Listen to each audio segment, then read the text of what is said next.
Hi, Renita right here again. And so in my last video, I spoke about some of the things that I've experienced and what some people call quote unquote what I've been through. So, which is why I termed it that way. I really don't see it as going through anything, but that's how people see it, so that's cool. So, one of the things that I mentioned was that I had a child at 15. So, I want to talk a little bit about that. So, let's see here. Because of my religious background. As a Christian, I wanted to wait until marriage. That was very strong in me. And so I was talking to this guy, I guess we'll call him my boyfriend. It's been for a couple of years.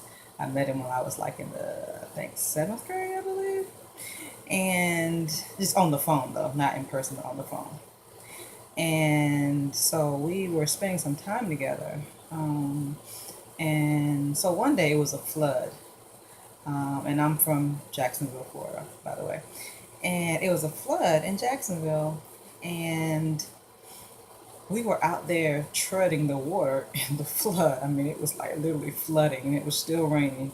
And so I would say that water was, I would say, was at least up to my knees, at least. I mean, it was a lot of water. It was like we were walking in that. I mean, it was crazy.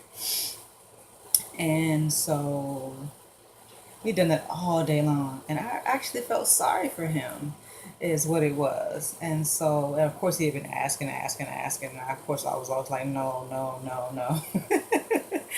And so, I asked. He was always asking. And so this one day, because we went through all that water together, and he made sure I was safe, make sure I was fed, and we went through that together. It just, I don't know, I guess being a woman, being a girl, being emotional, I don't know, feelings, I don't know what it was, but I just felt sorry for him and decided to give him some. So I did. And so I was also aware, we're talking about later on, I was also aware that my ovulation cycle and how all that worked and how, where babies came from. Of course, I knew all of those things. So I knew that I was ovulating. Knew that I was probably more than likely pregnant. You know. So, um, so I hadn't told my mom though. I think we went and got a pregnancy test. I believe. I think that's how it went down. I'm trying to remember. But so my mom and I we used to come on our cycles at the same time. And so my mom was going to the hospital to get a hysterectomy. And so she, I think, had just come on. I was supposed to come on. And she asked me, did I come on yet? And I was like, no. And I was honest. And so she had her hysterectomy. She's only there for maybe a couple of days. I went to visit her. And while at the hospital, she asked me again, um, had I come on my cycle yet? And I said, no. And so then when she came home from the hospital, she asked me yet again because, of course, she can tell by the decreasing of the pads and that kind of thing, whether or not, if I'm using them. But she asked me again when she came home, you know, have you come on your cycle yet? And I said, no. I said, I must be pregnant. So after the third time her asking me, I said, no, I must be pregnant. And so she was kind of floored, you know, but she couldn't really do anything, even if she was that kind of mother. But she really wasn't. But she couldn't really do anything. She had just got out of surgery. So, I mean, it was just. And so we were discussing this, and I was talking to her and my dad about, making sure that the father was able to come to the house and come visit the child at times. And of course, I would go, of course, at times and take take the child to the father as well. And so what they come back and tell me is that no, he will not be able to come to the house, and that I will have to take the child to him. I was like, what? Really? I was like, that's not going to work out. I don't think I should have to take the child always to him when it's his child. He should be able to come see the child as well because it is his child. So that's what prompted the marriage. Remember, I told you I got married at 15. That's what prompted that because of that scenario that happened. And so did some research, talked to another Republic, told her I wanted to get married, and because she could marry in the state of Florida. And Of course, as you all probably know, you have to have parental consent.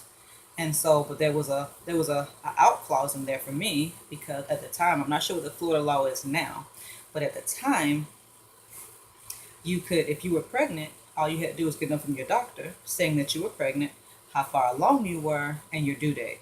And somehow this lady, the Notary Republic, she knew this. So that's what I went and did because I didn't want it to be a hindrance of my parents saying no. So I wanted to make sure I could get this completed, and we found a way to do that. I mean, they were always in the loop. I didn't want it to have to be if they said yes or no, and that was a determining factor. So did that. My parents, of course, were there at the wedding. His parents were there, and I think another family member or two. So they were all there at the wedding. There was no, not really a, it wasn't a, we didn't elope or anything like that. And so that's how I was married at 15. And then, of course, later, of course, I had the child at 15. So, of course, the day that I got married, I moved out of my parents' home and into his home. He had a house. He was just 18, I think. And so he had his own place, luckily, at that time. And so that's where my marriage started. So let's see, while being pregnant though. So I'm already pregnant, after I've gotten married. And initially I was going to Rains High School. Go Vikings, right? And so let's see. So of course I was in honors classes and AP classes and things of that nature. However, the way the bus system had become, where I was living with him, there was no bus in that area. So we had to walk. He walked me really, really early in the morning. We had to walk, I would say, a couple of miles to get to the bus stop so I could catch the bus so I could get to Rains. So as my pregnancy progressed, it got harder and harder and harder to get up that time of morning and then to walk those miles, because you need more and more sleep, right? The further along you get in your pregnancy. So I did some research and I found Beulah Bill, the School for Young Parents. So I checked that out, and they started school at like 9 something versus the regular schools at 7 something. So that was a win-win for me, you know, and so that was really, really great. And so did that, and they had great breakfast in the morning. They had educational um, classes about childbirth. They had a nursery on site, so that was just the best of both worlds for me. So I still had my advanced and honors classes, and of course I had the highest GPA in the school there too. And it was a great support system in place. And of course I was able to sleep a little longer and go to school a little bit closer to my house. And so it was a win-win on all situations around. And of course, also at the time, the bridge was really close to that school, so I was able to walk from my school to the bridge. Where the bridge, of course, is like a clinic, and I was able to get some prenatal care there until I became high risk because I was throwing up a lot, and so it's like the son did not like me being pregnant, or my son didn't like me being like the son. I'm not sure which one it was. So every time I got out in the sun, oh my freaking word, it was just like, and I recognized it was the sun because the time I go back into the air conditioning, I was fine. So I know it was the sun had a lot to do with it, but I was throwing up a lot. So when I started to lose weight, I became high risk, and I had to start going to the doctor, the high risk doctor at the hospital. And we are talking about University Hospital. I forget which floor it was on, but it was like a high risk clinic, and I had to go there, yada yada yada. And so that I did that.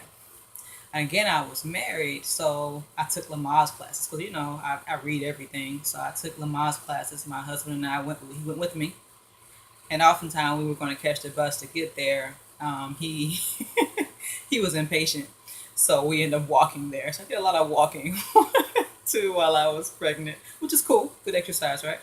So we actually took the Lamaze classes, and I was determined, and I succeeded to not having any medicine. My baby wasn't medicated when I delivered him or anything, so that was really great.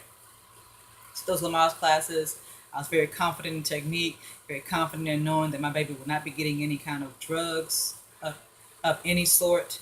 So that's what I did. And so we did those. And so while being pregnant, again, the school was really great, very supportive. I went into labor right on time. It was right on, I forget, it was one of my due days.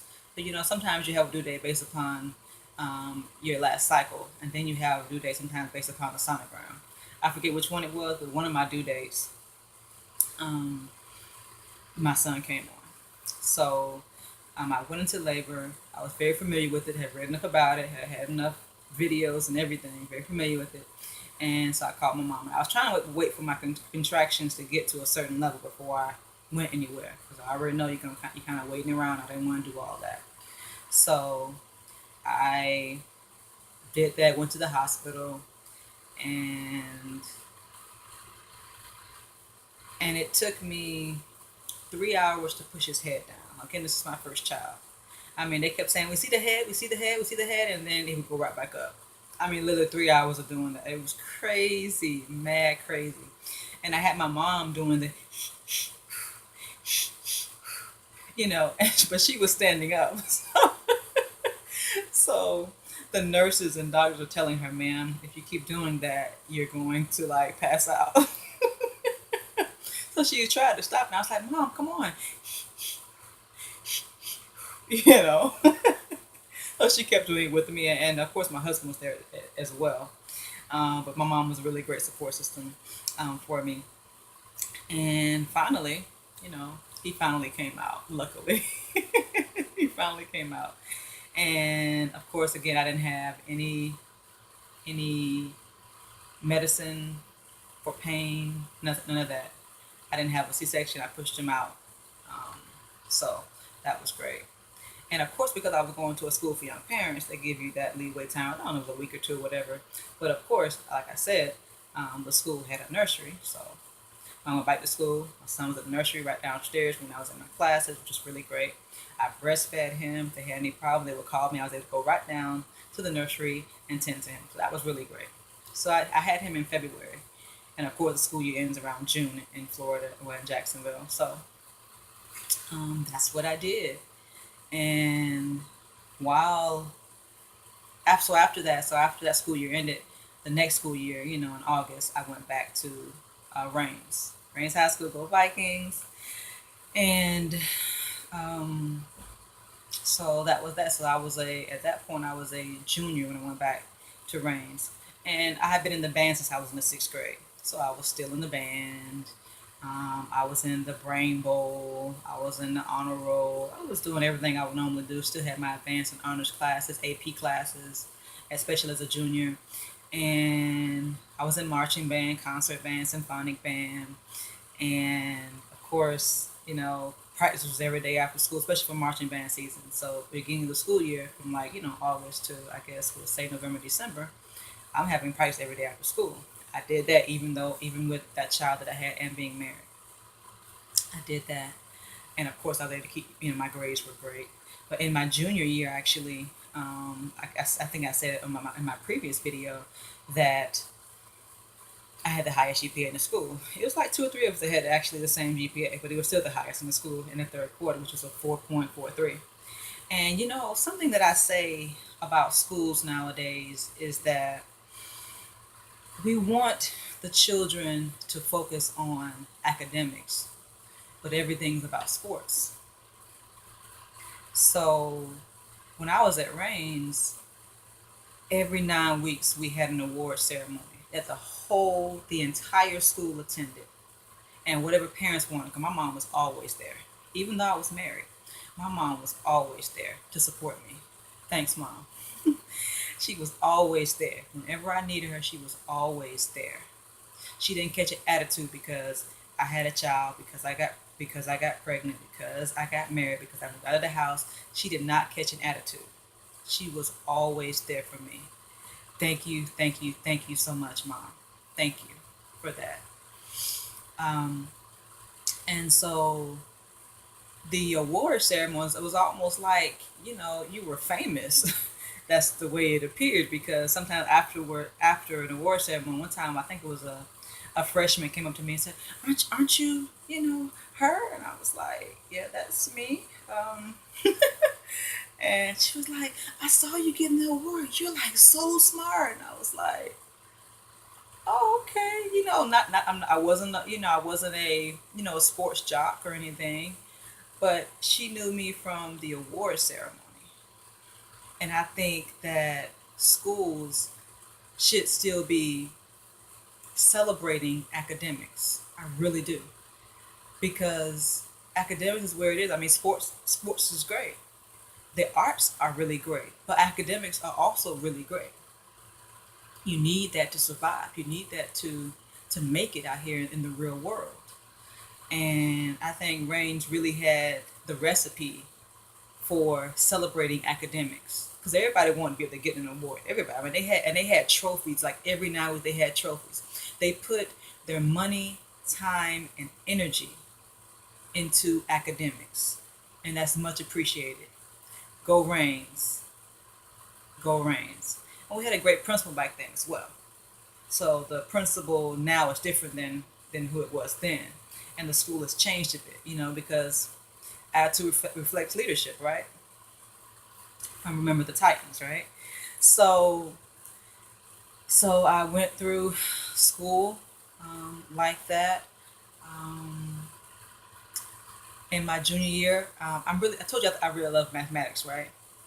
It really comes pretty naturally to me, pretty easy to me. And so in my junior year, well, let's start back from the seventh grade. So in the seventh grade, I started taking advanced classes. It was just advanced, and it's not honors until you get to like high school. So in the seventh grade, I took pre-algebra, and then the eighth grade algebra one, and the ninth grade geometry, and the 10th grade algebra two. So by the time I'm now talking about my junior year, I was taking trig and analytic geometry, and some people might take as a parallel to that pre-calculus. But I was taking trig and analytic geometry, and I made straight A's in both. And I had some really great teachers. I had a coach, um, a black coach was actually my teacher for math, and he was really great. Great teacher, apparently so, right? I was doing well in the class, so great teacher. Um, and I just want to really say, you all, that education is really big in my book, and we have to celebrate it. Even the school that five of my children go to now, they only have award ceremonies twice a year, and I find that unfortunate. I really, really do find it unfortunate that that's the case, because again, they get report cards every 9 weeks. So why not celebrate them every 9 weeks? Why not let them know when it's happening? Hey, I appreciate you. You're doing a great job. I think that's really, really, really important. Um, and so I went through school just like everybody else goes through school, taking AP classes. And that one teacher that sticks out to me particularly would be Miss Fackler.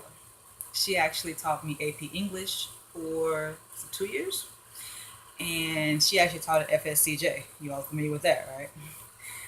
Actually, back then it was FCCJ. It has recently, in the last decade or so, become FSCJ, Florida State College at Jacksonville. But it used to be Florida Community College of Jacksonville. So my AP class, my dual enrollment was with FCCJ, now FSCJ. And she was a really, really great teacher. I mean, really great teacher. If I had to have a favorite, she would be it. She would be it. I mean, my focus was so much on academics that I remember my teachers more so than I remember the students. They were really important to me, because that's what I was there to do. I was there to learn, right? So, um, and I got accepted into a few colleges, universities, should I say, and I actually attended the University of Florida. But other than that, it was pretty uneventful. It was pretty smooth. Again, that same bridge that I was telling you about that was near the school, they had parenting classes. I learned a lot there. I read a lot. I mean, I read everything I could get my hands on. I had to eat it up. And also, I didn't have my mom taking care of my child. And I saw that I was seeing that a lot before I got pregnant myself. A lot of teenage mothers were handing their child over to their mothers, and they were just living their lives and acting like they didn't have any responsibility. And I knew that was my child, and that was my responsibility. She literally had to ask for him. Um, she literally had to ask for him, and that wasn't a problem. But I wasn't going to put my responsibility on someone else. So in my household, even now, responsibility is really, really big on my list. Responsibility. No victim mentality. Responsibility, responsibility, responsibility. Handle your business. That's my motto here at home even now. And so that's it really, I did everything else everybody usually does. I didn't let anything stop me. And so I would guess my takeaway